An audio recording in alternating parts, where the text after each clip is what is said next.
هكلمك على فيلم غزل البنات.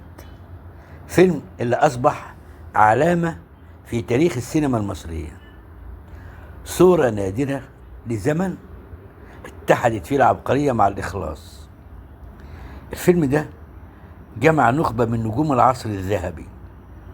نجيب الريحاني في آخر أدواره، شخصية الأستاذ حمام، المعلم الطيب الحالم اللي بيقع في حب تلميذته السرية ليلى، اللي أدت دورها ليلى مراد بصوتها العذب وحضورها الرقيق.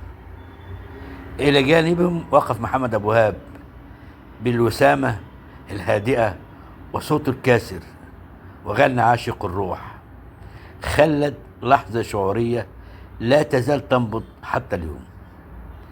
يوسف وهبي جسد في الفيلم ده نفسه، مش صورة خيالية، لا الحقيقة.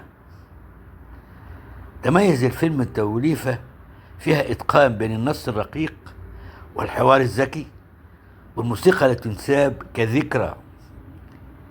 كتب الكلمات الشاعر المبدع حسين السيد بعين الشاعر المجروح، ولحن الموسيقار عبد الوهاب كأنه يترجم وجدان جيل بأكمله.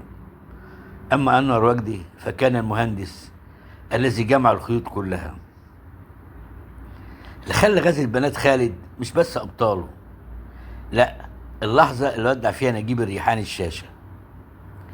غزل البنات مش مجرد فيلم، ده وثيقة شعورية وأغنية وداع ونشيد حب صادق.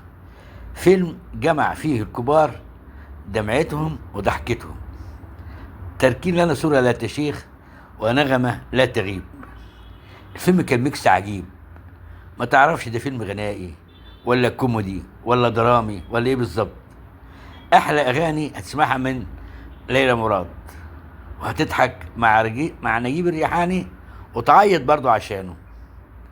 انا عايز اقولك ان فيلم غزل البنات ده تم اختياره في قائمة افضل 100 فيلم مصري في ال100 سنة الماضية. فيلم كان انتاج واخراج وقصة وسيناريو وبطولة انور وجدي،